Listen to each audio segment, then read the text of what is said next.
So guys, good morning. Papasok ako sa office. Punta ako sa gas station. Nagpahangin lang ako.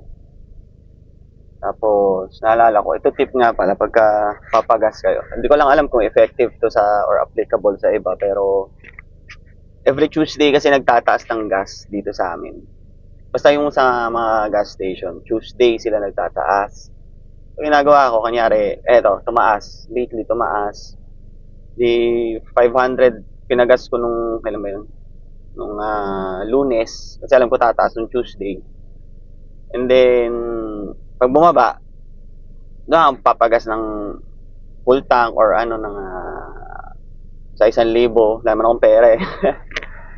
Ayun, tip lang. And nga pala pagka sa highway, sa mga bagong driver siguro pwede to. Pero depende kung paano kayo tinuruan. Pag ako nagda-drive, etong sa wiper arm control, tsaka itong sa kabila yung sa tawag dito, sa flasher, sa ilaw, signal light, yan ganyan. Nakahawak ako dito sa tinuturo nilang tinuturo nilang 10-10 position. Itong kamay ganito, 10-10 daw. So kung nasa highway ka, usually naman dyan diretso lang or medyo unting curve. Ginagawa ako pagka ganyan.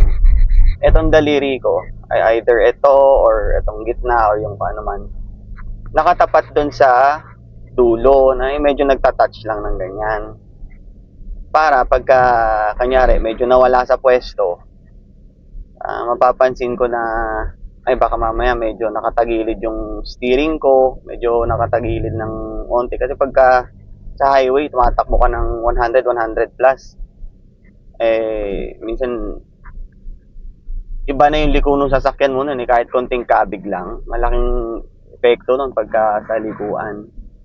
Ngayon ginagawa ko nakatapat lang siya pagka naramdaman kong nawala sa pagkatapat ayusin ko yung kamay ko. So ayun lang.